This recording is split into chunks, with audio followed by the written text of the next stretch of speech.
Every story has a villain. But in Smash Ultimate, well, they just happen to have 5.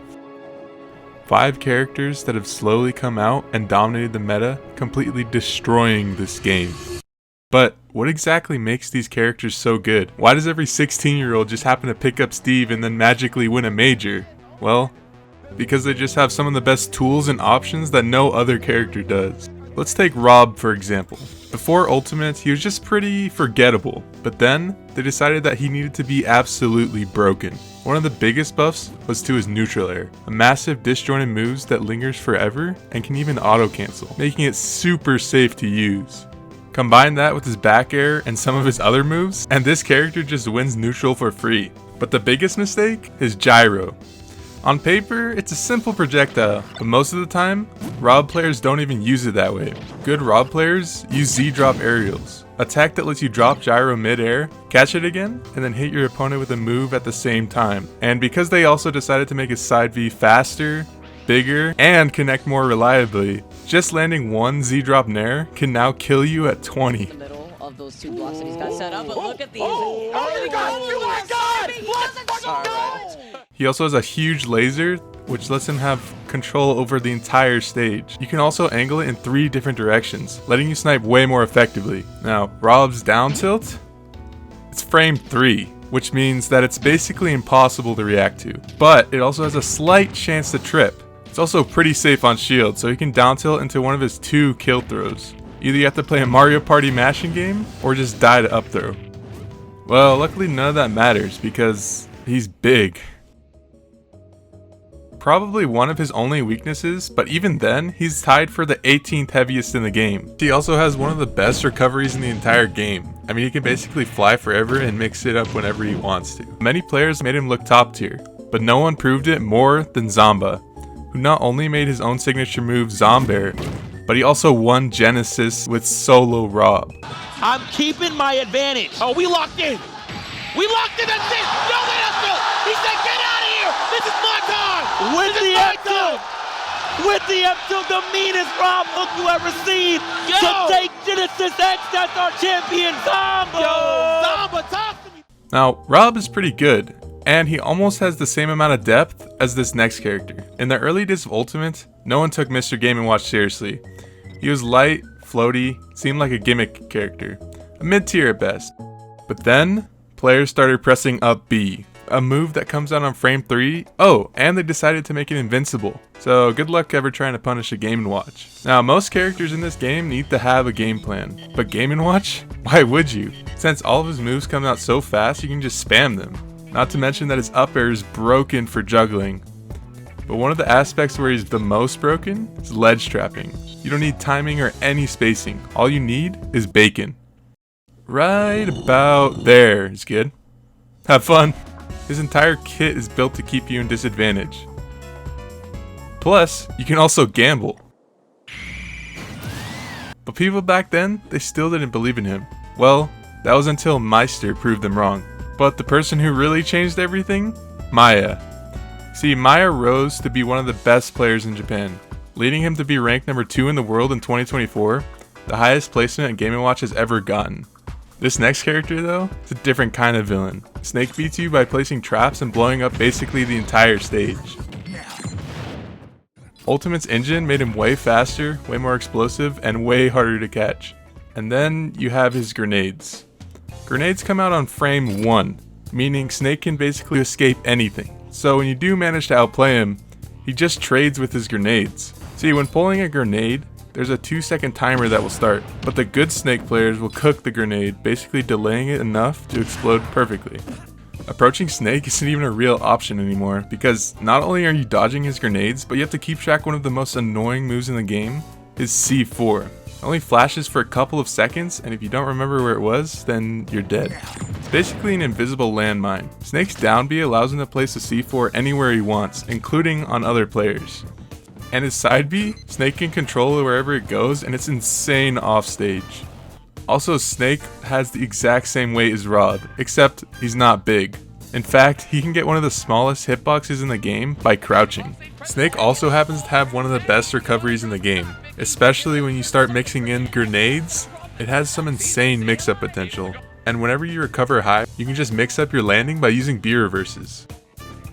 Oh, he also has this move. Not only does it kill super early, is super big, but if you're above 160 and he down throws you, you just die because it's true comboed into it. This is actually a nerfed version of the hitbox. Look at how big this was in Brawl. Could you imagine if we had this? But what happens when you have a player that takes all of these tools and perfects them? That's where Hurt comes in. At Genesis X2, one of the biggest tournaments in the world, he didn't drop a single game in top 8. Could be a real issue. 210 on the con. Okay, he was like, I gotta commit to something. The spot dodge is gonna do a spot dodge up tilt, send him packing. Oh, yeah! He's gonna not do it! Hurt out by 5%, 5%. He has to go high. He's gonna make it. Hurt by 4%! Are you kidding me? By 4% and a 3-0 victory.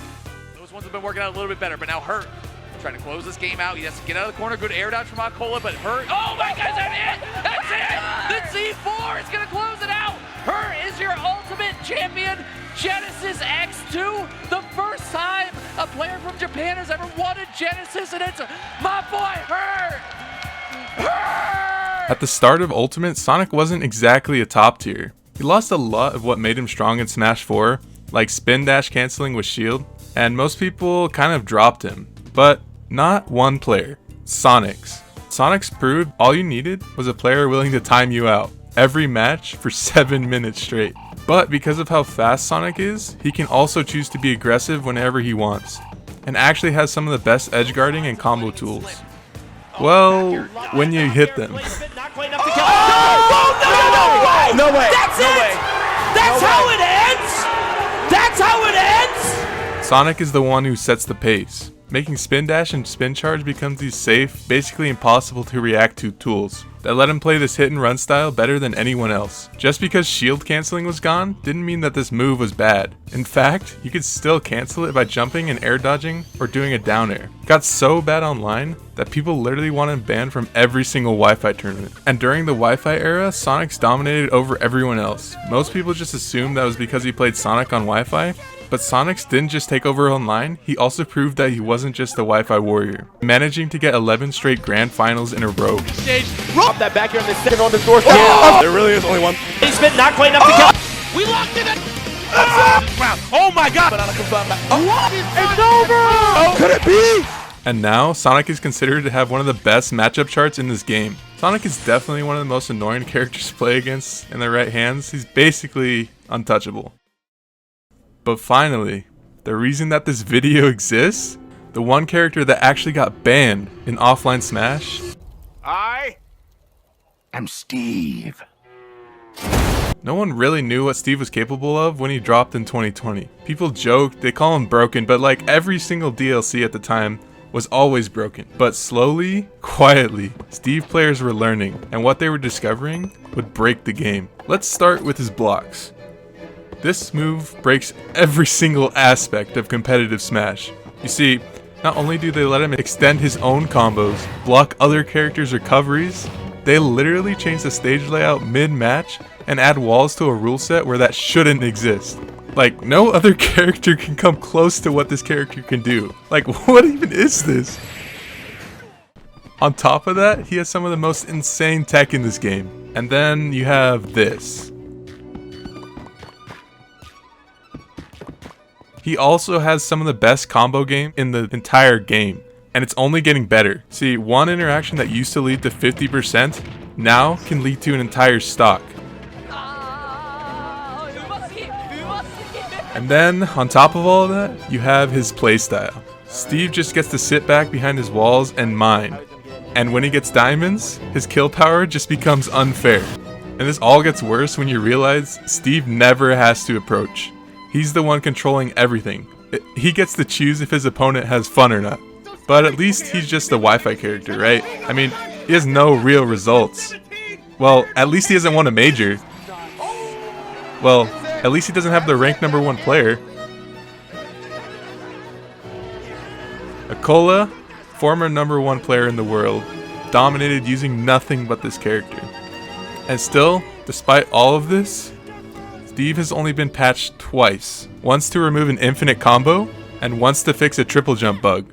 That's it. Steve doesn't play Smash. He builds his own game and forces you to play it. And if you don't know how, well, you lose. Ultimately, these 5 characters have left their mark on Smash Ultimate, each in their own unique and often controversial way. Their dominance over matchups and use of tools has sparked debates and pushed boundaries of the meta, solidifying their place as the villains of Smash.